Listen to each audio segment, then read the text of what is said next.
man there, trying to stop Drogba getting himself into further trouble.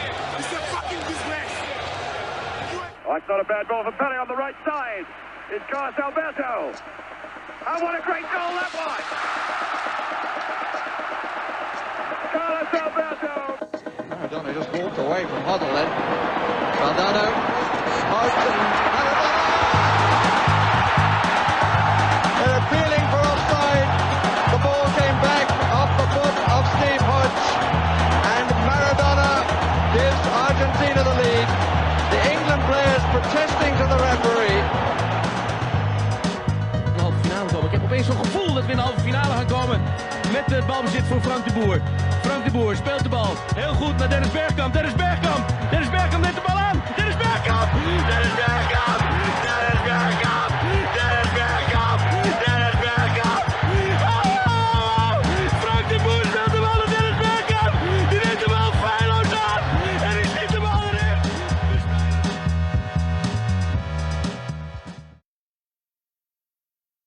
So welcome back to the podcast. I'm delighted to be joined again by former guest Andrew of Zorya Londonsk. We're going to do a bit of a preview of Ukraine, England. Andrew, how are you doing? How excited are you? Thanks very much for having me on again. But very excited, but slightly drained after the win against Sweden, to be honest. It took a lot out of not only the fans watching, the media, and hopefully not out of the players too much ahead of the big one. Talk to me about it, because you're obviously there in Glasgow and watching on TV. Hampden does, I don't know what the restrictions were, how many people were allowed in, but it did look quite empty, but you could still hear like the Ukrainian fans making a lot of noise. Yeah, absolutely. So I think apparently roughly around 11 to 12,000 fans in a 50,000 capacity stadium. And I'm not sure if all of those tickets were bought up. I think that's just like the max that's allowed or something like that. It's quite a cavernous stadium sort of thing, and it's so open. It's like a big bowl thing. Exactly, and then it's quite far from the pitch at the goal ends as well, because I don't know, it doesn't look like there's a running track, but it's as if there was one. But yeah, luckily the Ukraine fans were in their section. There was slightly more Ukraine fans than traveling Swedish fans, so they were able to make enough noise, keep the team going, and luckily it helped them get over the line, I think. Mm-hmm. And what has been like the experience following the Ukraine team this tournament? Because I think when we spoke to you beforehand, you were quite optimistic. And then I think maybe after the Dutch game with the narrow defeat, it looked quite good. And then I think after the Austria game, I think everything I saw is like Ukraine had kind of blown their chance and they were going home. Yeah, it's been a bit of a roller coaster of emotions, to be honest. The Netherlands game was really, a real fun watch, despite the result.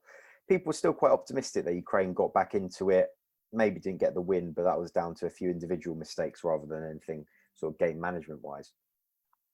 The North Macedonia game, which Ukraine won their first win since 2012, was a lot more positive. A super first half, and then it sort of all fell apart slightly in the second half, where everyone got a bit nervous, and Ukraine were lucky to not draw that after a few chances from North Macedonia towards the end.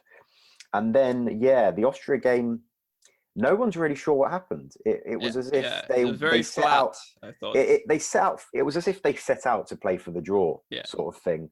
And it obviously backfired when Austria went ahead early on. And there was just like no plan or tactics. It just didn't look like anything. And everyone looked really like flagging and out of energy. And that's the main thing that Andriy Shevchenko said post-match, said that we didn't play well, I admit that, but we were just very tired and literally we just couldn't do it because due to the fact that we had to play 3 games in a row. So in such a short space of time. But there was a lot of criticism of that really, because, at the end of the day, they're pro footballers. Okay, they might not have the experience of playing such high level matches one after the other, but Shevchenko called the team training camp 2 weeks before any other team at the Euros. Yeah. So, and none of them really had a extensive summer holiday or break at all, really. They had about 4 days with their family and that was it. So, a lot of people were saying, well, what about that? Has that not had an impact? Luckily, there was an 8-day break between the Austria match and the Sweden game. And I think Ukraine had like 3 days extra preparation than Sweden. And as we got into those final stages where everyone could hardly carry on the pitch, Ukraine had just about enough energy to get the winner, luckily. And I mean, complete euphoria in Hampden. But what after the Austria game, I remember reading about Zinchenko was quite critical of his own performance and also the team's. Do you think there was maybe a bit of a reckoning, kind of once they realized actually they were going to go through and have one chance that they're not going to repeat that performance against Sweden?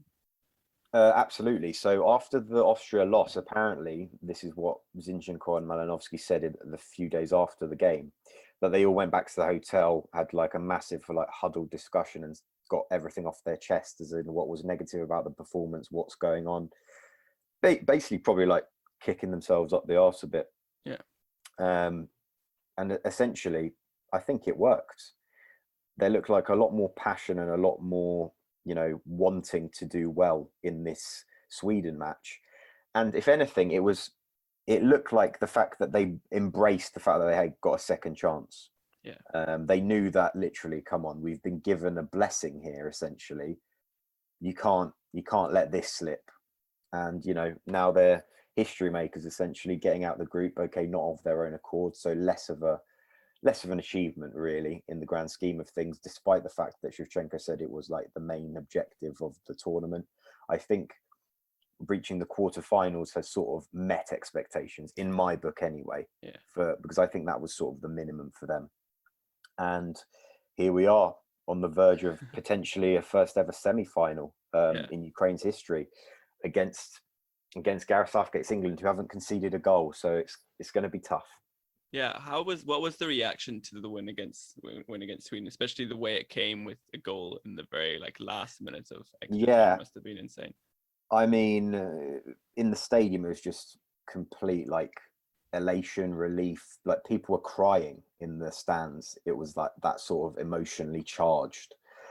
And I think the players were just ecstatic that it's sort of they've redeemed themselves in front of the eyes of the fans, because I think they feel that they knew that there was a lot of pressure on them after that poor Austria performance, that they had to make up for it, because Ukraine's had a lot of troubled times recently with the war and other problems, and the national team is essentially giving them a bit of respite from all of that. And it was good that they were able to achieve that. Like Andriy Shevchenko's sons were in the crowd and they came down after and were celebrating with their dad despite COVID measures. And, amongst other things, like everyone was ecstatic. Players were dancing in the changing rooms afterwards. Maybe not the fact that they've won the tournament or anything, but I think it was more just basically general happiness that now the sort of the pressure is slightly off them, and now they can hopefully just go and enjoy themselves against England. And looking forward now to the England game, what is the story with the kind of walking wounded? There was so many bodies going down against Sweden. I think Yarmolenko has been ruled out already, and maybe there's some others as well. Yarmolenko, I think, is 50-50. Okay. I think he might be fit. He hobbled off in extra time, and obviously we know his injury issues recently, so not 100% sure whether he'll make it. Artem Besedin, the substitute that came on in added time, obviously with that horror tackle, he's out for 6 months, so he won't be taking part again during this tournament. But it allows Artem Dovbyk, the match winner, to hopefully maybe get a few more minutes and maybe have another impact. Is he to start now if it's if Yarmolenko's out? And I wouldn't say so. I think Sahankov, who's another right wing in the team, if Yarmolenko's out, Sahankov is more than capable of stepping up. He's like Dynamo Kiev's talisman at the moment, sort of his replacement when Yarmolenko left. So in general, it's I mean, there are those couple injury issues that I've just mentioned, but it will just be a bit more about fitness management. Can Ukraine's fitness team deal with the short change of dates in between? But this is tournament football. If you can't cope with it, then you don't really deserve to be there. So we'll see how Ukraine cope. It will be very interesting, and I'm not 100% sure how they'll do. Is there likely to be like the same support in Rome that they had in Hamden, like in numbers wise? No, it's expected to be a lot more. There's Oh, a okay. there's a massive Italian diaspora of Ukrainians over Oh, there. okay. A lot of people working there and that sort of stuff. Apparently, up to 200,000. So I don't know how many of those are going to be making it to the stadium in Rome. Mm-hmm. But I think there would certainly be more of a home atmosphere for Ukraine than there will be for England. Oh, okay, because judging by it's probably COVID. difficult for Yeah. English people to travel over. Right? Exactly. Yeah. Are you missing this one, or are you going to be watching at home? I've got accreditation. I've Okay. got a flight. We will see whether I will be allowed into the stadium. Okay, by hook or Fingers by crossed. crook. All right. So, I mean, everything in the British media or everything else seems to be more or less saying that England are already in the semi-final. Hypothetically, if you're drawing up, if you're Shevchenko, what is the plan for them to create some sort of upset? I think he's going to go for a very similar lineup to what started against Sweden. Very defensive, 5 at the back, 2 holding midfielders, and then just letting a few players play out in attack, either on the counter or trying to create something down the wings. England's centre-backs haven't been that solid, I would say. Maguire's not been that fit recently. Tyrone Mings is a bit of a liability, at the best of times. So, it's there to exploit. And Yaremchuk, especially up top, quite a dynamic forward in being able to link up with his teammates, with like cheeky little flicks and layoffs and stuff like that. So hopefully he can cause a few problems. And then I think the main issue will be the opening stages of the Sweden game. Ukraine just looked a bit nervous for whatever reason. Hopefully they've got over those nerves with that win and can maybe carry just a bit of momentum going into this one because of how sort of emphatic that win was. Maybe they can show something. And as I already said, there's no real pressure on Ukraine to go into this one. They're free to play as they like. And, they favour the underdog story. They've played a number of top sides over the past couple of years and have got some good results against them. Beat Spain, drew with France in a World Cup qualifier, beat Portugal on the way to qualifying. So, anything can happen, really. What is their record? Have they played England recently in the last couple of years? Like, what is their... Not in the recent... The most recent result was in 2013, and I think it was a 0-0 draw in Kiev.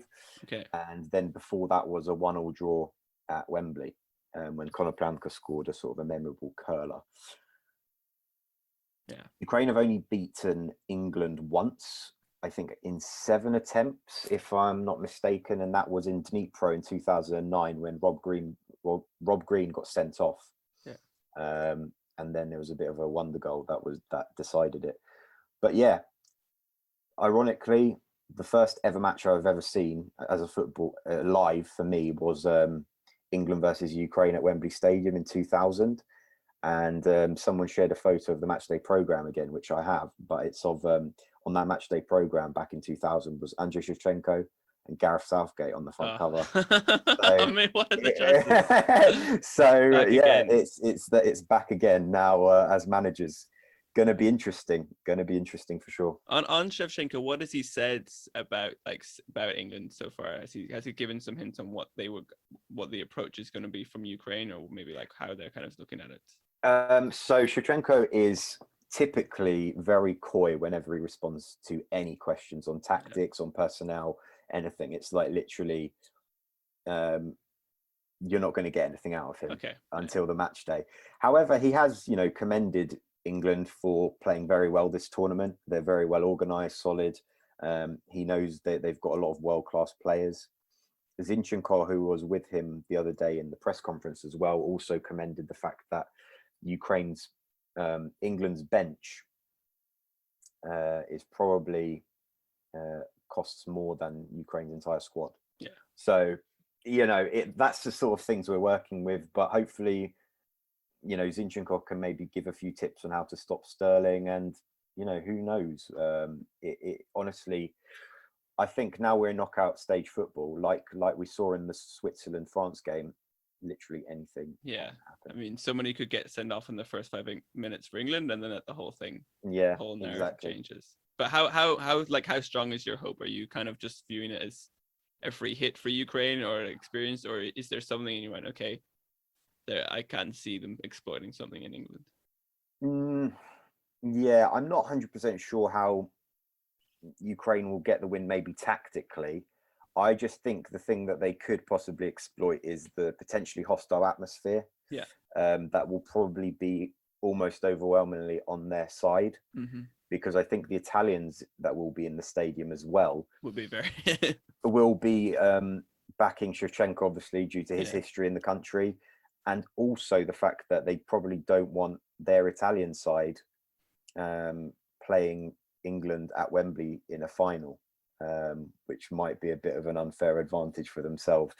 So, it's I think it's all going to come down to the atmosphere and who can withstand the pressure. I think that's really where it's going to be won and lost. Because also England haven't played away from home yet. They played all their games at Wembley. So, I mean, in my mind, I think maybe if Ukraine are able to keep, the longer that Ukraine are able to keep it tight, the more I feel like the potential for England to get nervous is. But yeah, no, fingers crossed on my side. I hope there's something magical happens. Absolutely. Away from the football, I was just wondering, finally, do you have a particular highlight that you've enjoyed of maybe like a moment or like a meeting of following the Ukraine team during this tournament, aside from just exclusively from the games? Yeah, absolutely. So as a journalist, I've been in a number of press conferences that Ukraine have done, which they've been surprisingly open. Like, England have done these like daily ones where they speak to Jack. Yeah, where they do the darts, but they also we've had the snippets from like Jack Grealish talking about encyclopedias and stuff like that. Maybe a bit less viral, but I had the opportunity to ask Andriy Yarmolenko a nice little question about what he'd do if Ukraine won the Euros, in the same vein as Phil Foden's agreed that if England win the Euros, everyone in the team will be getting their hair dyed blonde. Okay. And Yarmolenko said, sadly, I won't be able to do anything similar because I'm slightly older and I don't want to risk anything with my hair at this stage, because he's receding a bit. And then he was like, and I don't really want to end up like our press secretary who's bald. So it was quite a little funny moment. And of course, I'll just add to that his Heineken Coca-Cola sort of viral video. I saw that. Very lighthearted, just gets the atmosphere going. Yeah. All right, man. I hope you enjoy it as much as possible, and thank you very much. I really hope that Ukraine at least can sort of do a good justification. Yeah, absolutely. Just go out without any regrets, hopefully. All right. Talk to you in the semi-finals. Cheers. All right, man. Have a good evening. A nice one. Cheers. Bye-bye. Yeah.